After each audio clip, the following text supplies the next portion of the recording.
আসসালামু আলাইকুম guys, welcome back to my channel. আমি সাবিনা। কেমন আছো তোমরা সবাই? আজকে না সকাল থেকে শরীরটা আমার সুস্থ আছে, তাই ভাবলাম চলো আজকে ভাবিকে বললাম যে তুই সব কিছু সবজি টবজিগুলো কেটে গুছিয়ে রাখ, আজকে আমি রান্না করব মানে বিশেষ কিছু নয়, এই যে ফুলকপি দিয়ে একটু মাছের তরকারি আর তার সঙ্গে ঢেঁড়স ভাজা। যখন দিয়ে আমি এখানে এসেছি না তখন থেকে প্রত্যেক দিন ভাবি রান্না করছে আর আমি শুধু খাচ্ছি। তাই ভাবলাম যে চল আজকে আমার শরীরটা একটু ভালো আছে, তুই বাকি কাজগুলো কর আর একটু এগুলো গুছিয়ে রাখ, আমি একটু পরেই রান্নাটা করব। অন্য দিন হয় যে আমি না ঘর থেকে বেরোই না, একদম ঘর থেকে বাইরে আস্তে আস্তে মোটামুটি ওই চানের টাইম হয়ে যায়।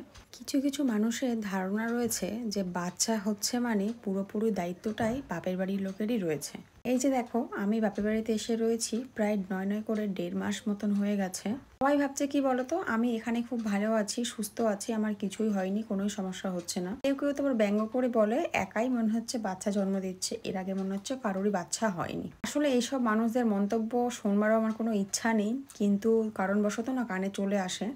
আমি যখন কথাগুলো শুনেছি না তখন একটাই কথা মনে হয়েছে, আমার যা কষ্ট হয়েছে আর আমার যা কষ্ট এখনো হচ্ছে তার 3 গুণ বেশি যেন কষ্ট তার হয়, সে যেন বুঝতে পারে যে এই সময়টাই কষ্ট সব মেয়েদের একরকম হয় না।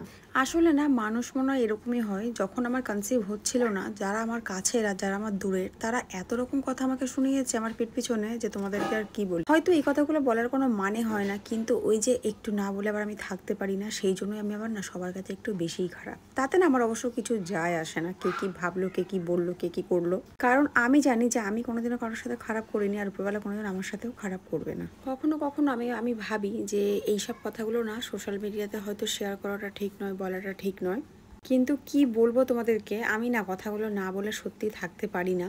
যে সময়টা আমার সব থেকে বেশি দরকার ছিল সেই সব মানুষদেরকে আমি না সেই সময়টা কাছে পাইনি। আমার জীবনের খুব বড় একটা আফসোস। মায়ের বাড়িতে আছি বলেই না একটু সেবা যত্নতে আছি আর একটু তাড়াতাড়ি আমি সুস্থ হচ্ছি। ওখানে থাকলে আমার অসুবিধা রেখে যান, আমার সব কিছু একা করতে হয়, সব কিছুটা একা বুঝে নিতে হয়। বলবার লোক অনেক কেউ আছে কিন্তু করবার লোক কেউ নেই।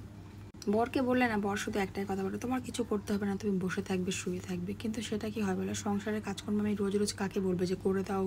কাউকে আমার বলতেও ভালো লাগে না, আবার কেউ নিজে থেকে এলে সেটাও আমার পছন্দ নয় খুব একটা। আর আমি চাই না যে আমার সংসারের কাজকর্ম শেখাটা কেউ করে দিক বা কাউকে আমি বলি। আমার নিজের জিনিসগুলো পছন্দ নয়, ভালো লাগে না।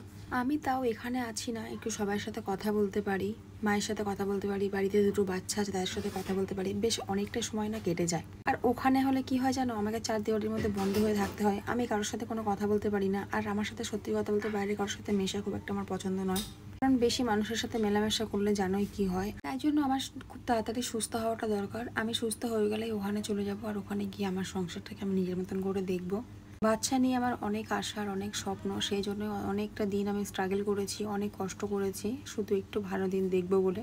যদি আমার সুস্থ থাকে না, আমার কারোরই প্রয়োজন পড়ে না। মায়ের বাড়িতে আছি না, আমার খুব খারাপ লাগে, মা আমাকে সবকিছু করে দেয়, কিচ্ছু হবে না।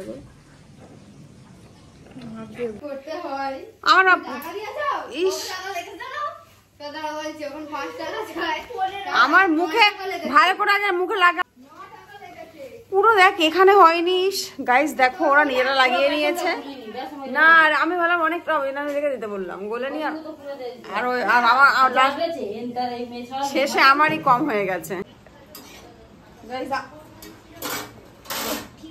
আমরা এখন সন্ধ্যাবেলা বানাচ্ছি স্যান্ডউইচ। মুনমুটাকে দেওয়া হবে না কারণ মুনমুটে আজকে সন্ধ্যাবেলা পড়তে বসেনি, স্যান্ডউইচ বানানোর জন্য আমরা এখানে ব্রেড ইউজ করছি, তার সাথে ইউজ করছি মিয়োনিজ, চিজ। গাইজ আমাদের প্রায় খাওয়া হয়ে গেছে আর একটুখানি বাকি আছে। আমাদের না কিচেনটার মধ্যে এখনো পর্যন্ত দেখো এইখানটাতে কোনো রকম কোনো ফ্ল্যাগ বোর্ড নেই, যার জন্য আমাদের এইখানটাতে এই যে বোর্ডের মধ্যে এক্সটেনশন কর্ড লাগিয়ে এইটাকে বানানো হয়েছে। এটা না খেতে খুব সুন্দর হয়েছে আর আমাদের ভাগে কম পড়ে গেছে, সেজন্য ভাইকে দিয়ে আবার ব্রেড আনিয়েছি, মানে ভাই ব্রেড কিনে পাঠিয়ে দিয়েছে।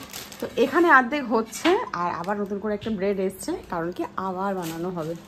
পুরোটা খুলবে না, না না না চিজ ওটা অনেকক্ষণ লাগবে, আর যে বাকি ব্রেডটা বানাবো হ্যাঁ রাখো এখানে।